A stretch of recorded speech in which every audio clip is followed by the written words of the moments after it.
नमस्कार, आप देख रहे हैं कैपिटल टीवी का खास show Maharashtra files.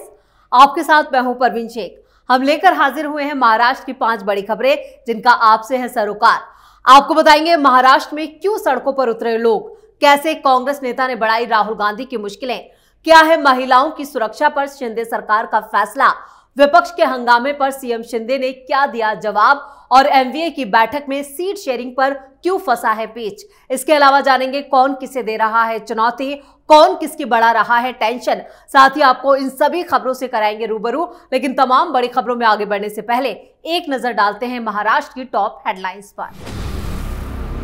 Seat sharing को लेकर महाविकास आघाड़ी की बड़ी बैठक में उद्धव ठाकरे का दावा किया गया खारिज, सीट शेयरिंग पर फंसा पेच। महाराष्ट्र में छत्रपति शिवाजी महाराज की मूर्ति ढहने पर विवाद, विपक्ष के हंगामे पर सीएम एकनाथ शिंदे का जोरदार पलटवार। बदलापुर कांड के बाद अब रत्नागिरी में लड़की से दरिंदगी, नर्सिंग की छात्रा से ऑटो ड्राइवर ने किया रेप, सड़कों पर उतरे लोग। कांग्रेस प्रवक्ता की मराठी पुरुषों पर आपत्तिजनक टिप्पणी, पूरे महाराष्ट्र में फैला आक्रोश, निशाने पर आए उद्धव पवार, राहुल की बड़ी मुश्किलें। महाराष्ट्र में महिलाओं की सुरक्षा के लिए शिंदे सरकार का बड़ा फैसला, अब घर बैठे करा सकते हैं ऑनलाइन शिकायत। महाराष्ट्र फाइल्स में सबसे पहले बात एमवीए की बड़ी बैठक की। विधानसभा चुनाव को लेकर महाविकास आघाड़ी की 27 अगस्त को फिर बैठक हुई, जिसमें सीट शेयरिंग को लेकर चर्चा आगे बढ़ी। इससे पहले 24 अगस्त को हुई बैठक के बाद शिवसेना यूबीटी नेता संजय राउत ने कहा था कि एमवीए ने मुंबई की 36 सीटों के लिए सीट बंटवारे का फार्मूला 99% तय कर लिया है। राउत ने कहा कि फिलहाल कोई भी इसकी डिटेल का खुलासा नहीं करेगा। उन्होंने यह भी कहा कि महाविकास आघाड़ी के घटक दलों के बीच मुख्यमंत्री पद सहित किसी भी पद को लेकर कोई विवाद नहीं है। संजय राउत के दावे को कांग्रेस और एनसीपी शरद चंद्र गुट ने खारिज कर दिया है। कांग्रेस प्रवक्ता अतुल लोंधे ने कहा, मुंबई या राज्य की किसी अन्य सीट को लेकर कोई राय नहीं बनी है। कांग्रेस ने 16 सीटों की मांग की है, फिलहाल किसी सीट पर सहमति नहीं बन पाई है। वहीं एनसीपी शरद चंद्र गुट के प्रवक्ता महेश तापसे ने कहा कि हम 8 सीटों पर नजर रखे हुए हैं। हमारे पास एक विधायक था नवाब मलिक, लेकिन अब हमारे पास कोई विधायक नहीं है। वहीं जयंत पाटिल ने कहा कि सीट बंटवारे की चर्चाओं के दौरान महाविकास आघाड़ी में मतभेद की बात सामने आई है। यानी बैठक में उद्धव गुट के दावे को शरद पवार और कांग्रेस ने खारिज कर दिया है और वो इसके लिए राजी नहीं है। वहीं यही हालात रहे तो चुनाव की तारीखों तक भी महाविकास आघाड़ी में सीटों को लेकर सहमति बनती नहीं दिख रही है, क्योंकि एमवीए में शामिल तीनों दल एक दूसरे के साथ मारपीट पर उतारू नजर आ रहे हैं। जिससे पहले यहां पर 16 अगस्त को एमवीए की बैठक हुई थी, जिसमें उद्धव गुट, शरद गुट के चीफ शरद पवार और कांग्रेस नेता पृथ्वीराज चौहान शामिल हुए थे। उद्धव ने बैठक के बाद कहा था कि चुनाव से पहले सीएम फेस का ऐलान होना चाहिए। पवार और पृथ्वीराज जिसे भी सीएम बनाएंगे हम उनका समर्थन करेंगे। इससे पहले उद्धव ठाकरे ने 6 और 8 अगस्त तक दिल्ली दौरे पर वो रहे थे और इस दौरान वो इंडी गठबंधन के नेताओं से भी मिले थे। उद्धव का दिल्ली दौरा भी पूरी तरह से फेल रहा था, क्योंकि राहुल गांधी ने भी उन्हें सीएम फेस मानने से इनकार कर दिया था। यानी उद्धव की दबाव बनाने की रणनीति की हवा निकल गई है। ऐसे हालात में अगर उद्धव अपना दबाव नहीं बना पाते हैं तो चुनावों से पहले ही ये उनकी बड़ी हार साबित होगी। लगातार सीट शेयरिंग को लेकर एमवीए की बैठकें जरूर हो रही हैं, लेकिन ये बैठकें बेनतीजा साबित हो रही हैं। खबरों में आगे बढ़ते हैं और बात विपक्ष के हंगामे की। सिंधुदुर्ग के एक किले में मराठा शासक छत्रपति शिवाजी महाराज की 35 फुट ऊंची प्रतिमा लगाए गए थे, जो सोमवार को ढह गए, जिसके बाद विपक्ष ने जमकर बवाल मचाया। पीएम मोदी ने इस मूर्ति का अनावरण किया था और इसलिए विपक्षी दल सीधे सरकार पर हमलावर हो गए हैं। आरोप है कि मूर्ति में घटिया सामान लगाया गया था, इसलिए ये गिर गई। विपक्ष के हंगामे पर अब मुख्यमंत्री एकनाथ शिंदे का जवाब सामने आया है। उन्होंने कहा है, उनके पास केवल आलोचना करने का समय है, मैं उन पर ध्यान नहीं देता। छत्रपति शिवाजी महाराज महाराष्ट्र के आदर्श हैं। ये प्रतिमा नौसेना ने बनवाई और इसका डिजाइन भी नौसेना ने तैयार किया। 45 किलोमीटर प्रति घंटे की रफ्तार से हवा चली, जिसके कारण प्रतिमा क्षतिग्रस्त हो गई है। शिंदे के जवाब के बाद उद्धव गुट के नेता संजय राउत का बयान भी सामने आया है, जिसमें उन्होंने महायुति सरकार पर निशाना साधते हुए कहा, सत्ता का नशा कुछ लोगों के सिर पर इस कदर चढ़ गया है कि उन्हें अब जमीन पर टिकना मुश्किल हो रहा है। हाल ही में प्रधानमंत्री नरेंद्र मोदी ने सिंधु दुर्ग किले पर भारतीय सेना के एक कार्यक्रम का उद्घाटन किया था, जिसे जल्दबाजी में किया गया। इस कार्यक्रम को लेकर कोल्हापुर के संभाजी राजे छत्रपति समेत कई लोगों ने सवाल उठाए थे, लेकिन उनकी बातों को नजरअंदाज कर दिया गया। आपको बता दें कि नौसेना के दिवस के मौके पर छत्रपति शिवाजी महाराज की बहादुरी को सलाम करने के लिए 4 दिसंबर 2023 को राजकोट किले में यह प्रतिमा लगाई गई थी, लेकिन महज 8 महीने में ही प्रतिमा ढह गई, जिसे लेकर शिव सैनिक भड़क उठे हैं। एनसीपी के प्रदेश अध्यक्ष जयंत पाटिल ने कहा है कि राज्य सरकार इस घटना के लिए जिम्मेदार है, क्योंकि उसने उचित देखरेख नहीं की और इसकी क्वालिटी पर ध्यान नहीं दिया गया। सरकार का फोकस सिर्फ इस बात पर था कि किसी तरह पीएम मोदी से इसका अनावरण करा दिया जाए।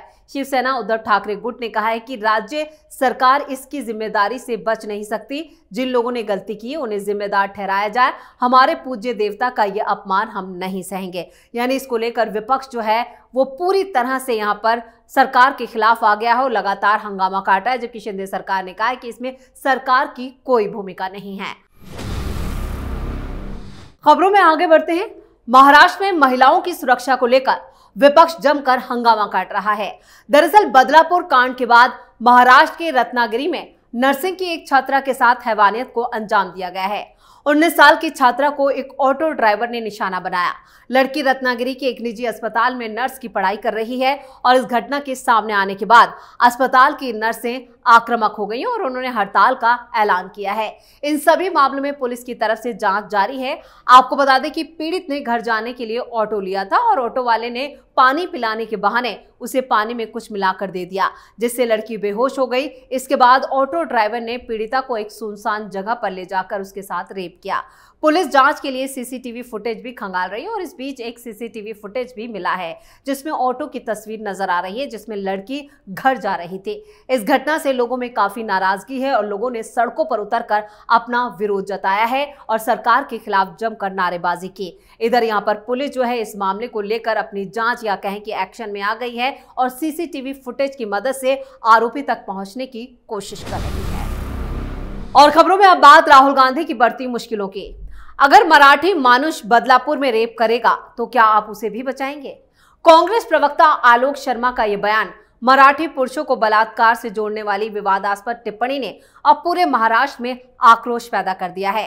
दरअसल बदलापुर कांड के बाद एक न्यूज चैनल पर उनकी की गई टिप्पणी कांग्रेस पार्टी पर भारी पड़ सकती है। सोशल मीडिया पर आलोक शर्मा की आलोचना करने वाले पोस्टों की जैसे बाढ़ आ गई है। उनके बयान का विरोध करने वाले पोस्टर हर जगह दिखाई दे रहे हैं। बलात्कार जैसे अमानवीय कृत्य से सीधे तौर पर मराठी मानुष को जोड़ना गलत है, जिस पर हंगामा मच गया है। उद्धव ठाकरे और संजय राउत जैसे नेताओं की चुप्पी पर भी सवाल उठ रहे हैं। शरद पवार, सुप्रिया सुले, रोहित पवार और जितेंद्र आव्हाड जैसे महाराष्ट्र के कांग्रेस नेताओं ने भी आलोक शर्मा के बयान की निंदा नहीं की है। इस चुप्पी ने उनकी मंशा पर सवाल खड़े कर दिए हैं। आलोक शर्मा के बयान पर दुनिया भर के मराठी भाषी अपना गुस्सा जाहिर कर रहे हैं।